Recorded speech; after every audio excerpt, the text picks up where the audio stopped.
اللہ اکبر۔ دعا کریں اللہ ہمیں رزق حلال کھانے کمانے کی توفیق عطا فرمائے، اور حرام کے ایک لقمے سے بھی اللہ تعالی ہم سب کو محفوظ فرمائے۔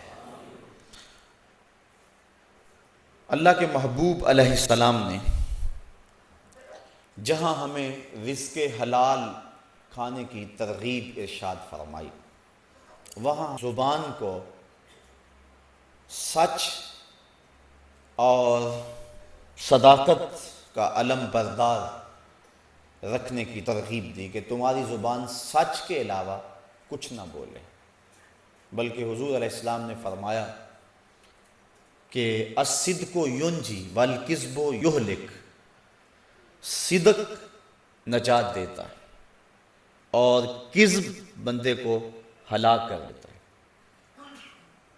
یہ زبان کی آفت ہے کہ زبان کے اوپر جھوٹ آ جائے۔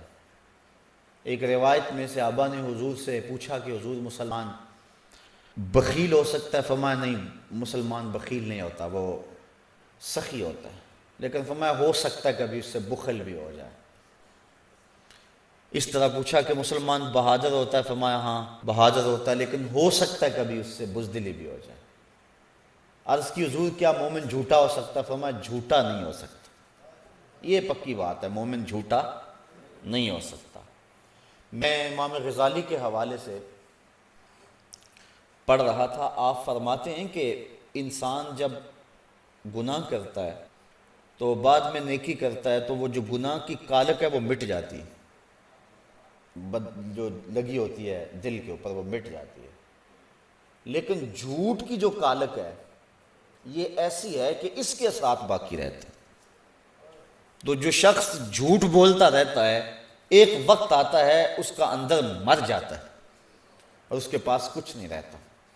شریعت اسلامیہ کے اندر جھوٹ کی سخت مذمت کی گئی ہے اور سچ کی ترغیب دی گئی اور حکم دیا گیا کہ تمہاری زبان سے سچ کے علاوہ کچھ اور نہ نکلے، بلکہ ارشاد فرمایا گیا الصدق طمانیۃ والکذب ریبہ، سچ طمانیت ہے، سکون ہے، اور جو جھوٹ ہے وہ ریب ہے، وہ تشکیک ہے۔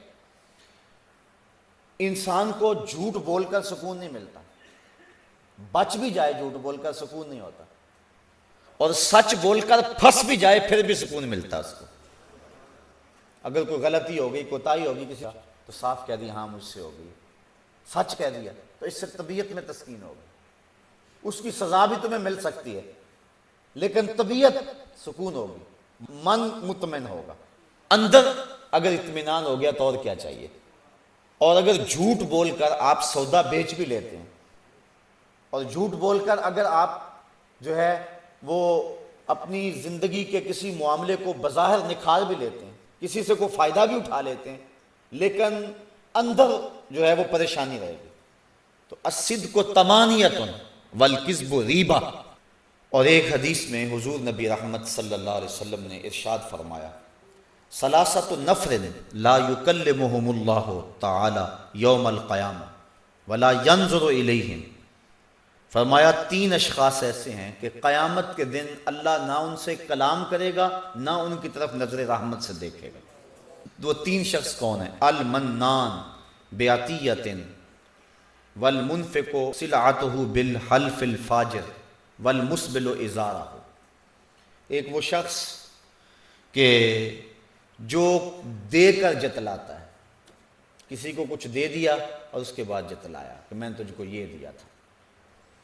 اور دوسرا وہ شخص جس نے خرچ کیا لیکن اس مال سے خرچ کیا جو جھوٹی قسمیں اٹھا کر کمایا تھا، جھوٹی قسمیں اٹھا کر کمانے والے مال سے خرچ کیا۔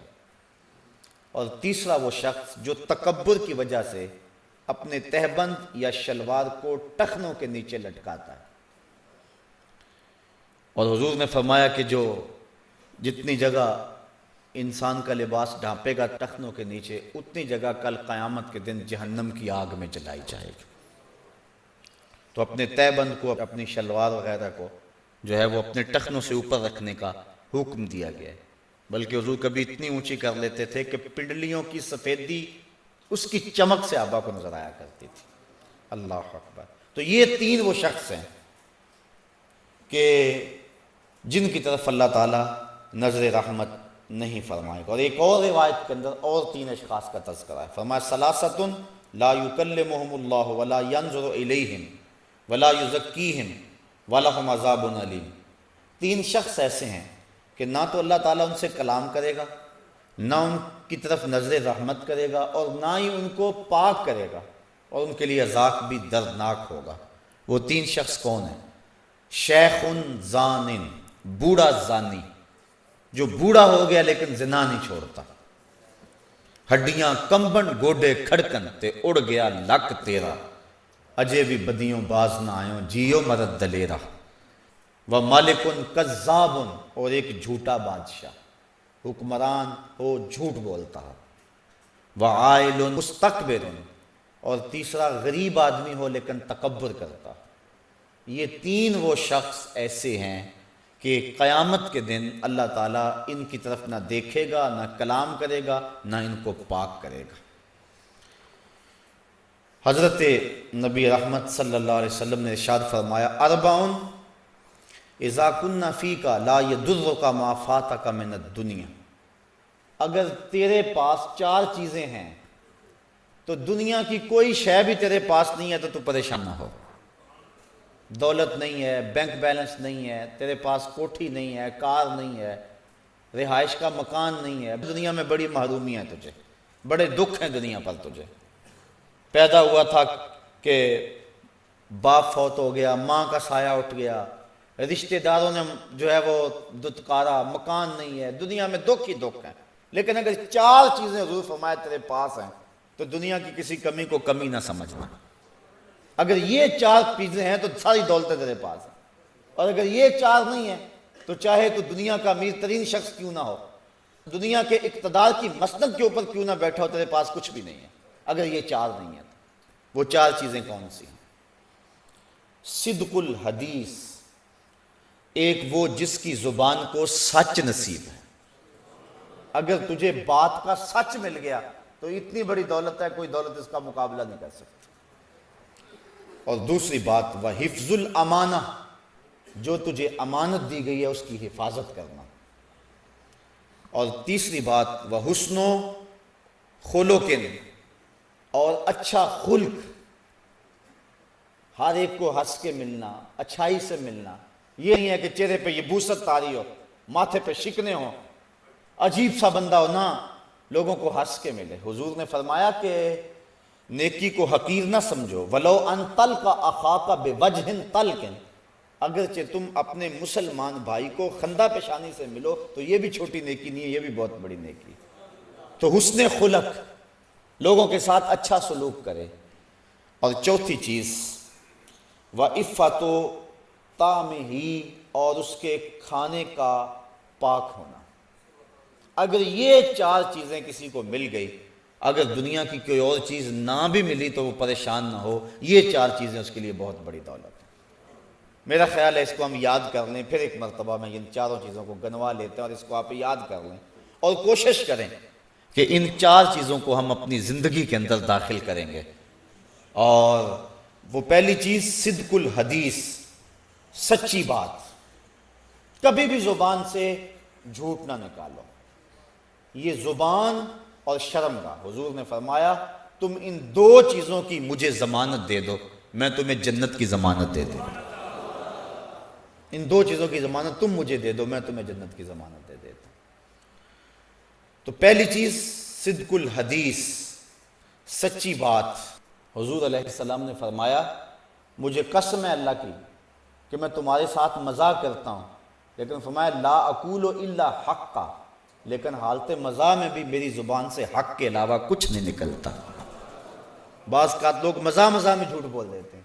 کہا نہ، ابن عمر لکھتے تھے، کسی نے منع کر دیا کہ حضور کبھی غصے میں ہوتے ہیں کبھی مزاح میں ہوتے ہیں تو تم لکھ لیتے ہو، تو حضور نے فرمایا لکھتے نہیں ہو؟ عرض کی حضور مجھے روک دیا گیا، کہا اکتب فوالذی نفس بیدہ، فرمایا لکھا کرو، مجھے قسم ہے اس کی جس کے قبضے میں میری جان ہے، اس زبان سے حق کے علاوہ کچھ بھی نہیں نکلتا۔